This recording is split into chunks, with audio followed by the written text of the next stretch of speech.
Hey guys, welcome back to Living Streams Kids Online. My name is Abby, as most of you probably know, and we're going to continue this week talking about our guy Peter. So Peter was one of Jesus' disciples, his really close friends, and someone who knew that he was the Son of God and really believed in him and in everything that Jesus was doing during his time on earth.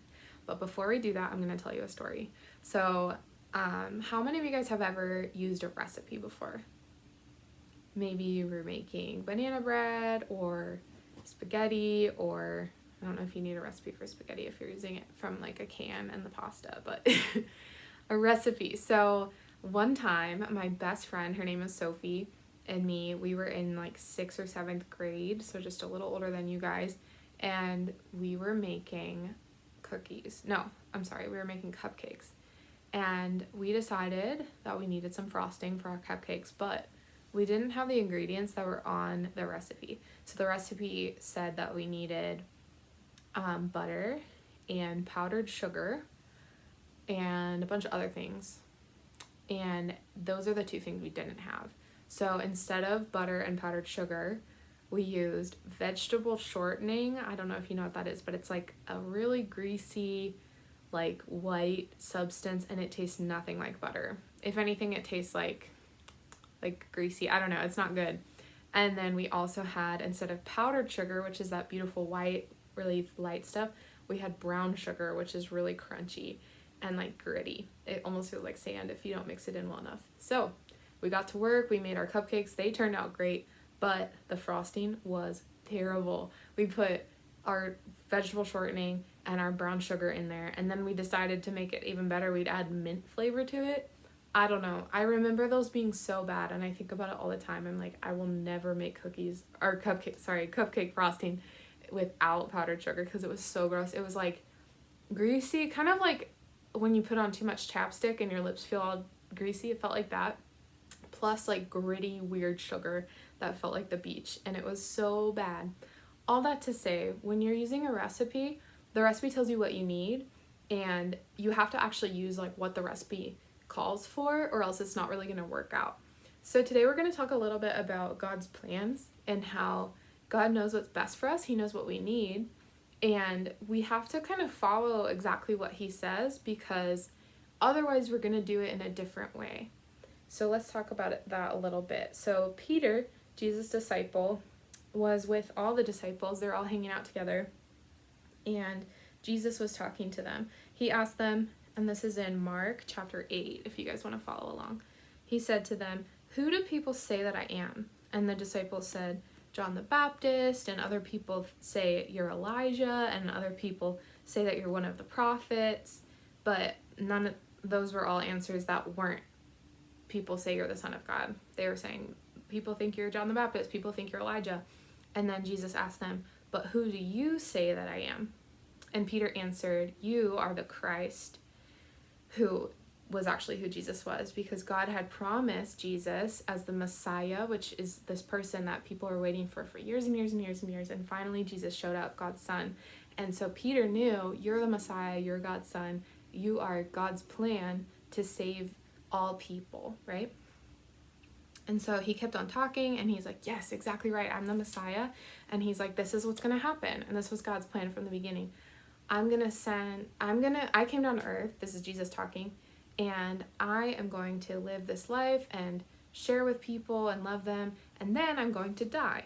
And people are going to take me and arrest me, and they're going to put me on a cross, and then because of that, all people will be able to be saved, right? So he's telling the disciples, his best friends, he's telling them, I'm going to die, it's part of God's plan. And Peter, who had just said, you are God's son, Peter said, no, Jesus, no, you can't die. You can't die. We'll make sure that doesn't happen. We'll go to this city so that it doesn't happen. We'll do this so it doesn't happen. He like freaked out, and he was like, that can't be God's plan.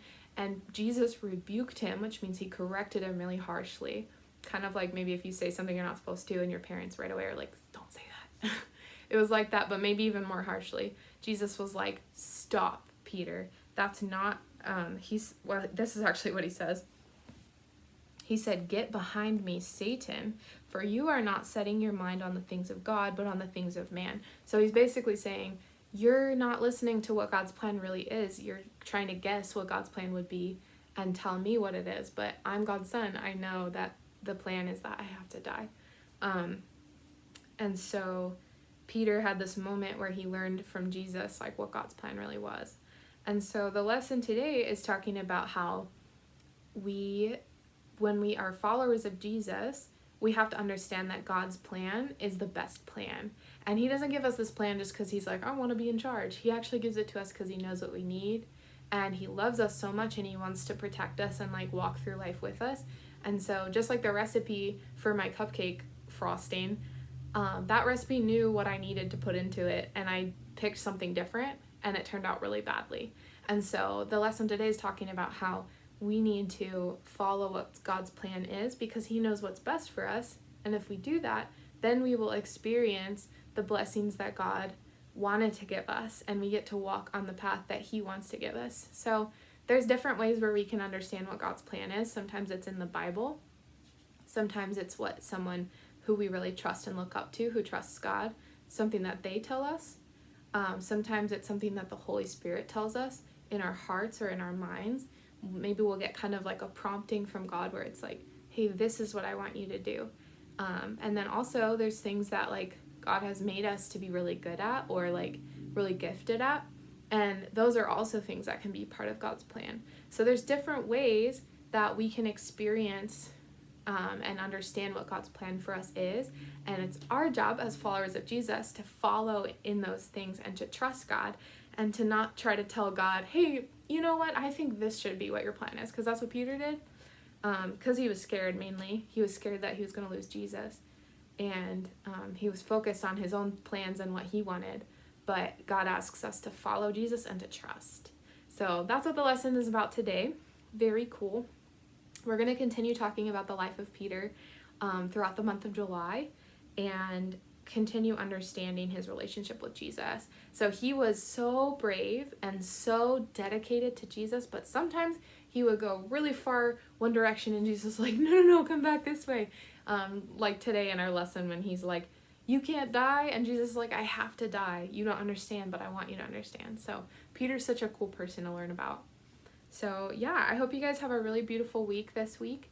And while you go throughout your week, think about how Jesus is leading you and how Jesus is showing what God's plan for your life is. So look out for if there's something that you feel like maybe God is telling you, or when you're reading the Bible, look for ways that it's telling you like what God's plan and purpose for your life is, right? And overall, your purpose as a follower of Jesus is to love God and to love other people, right? And to glorify God and also to enjoy God. So he loves us so much and he wants to be with us and he wants to embrace us and bring us into his family. So it's not like this huge chore like, oh, I have to serve God. It's like this really beautiful life that we get to live.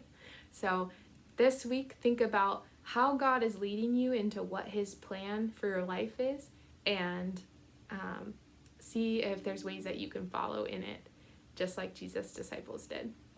Have a good week.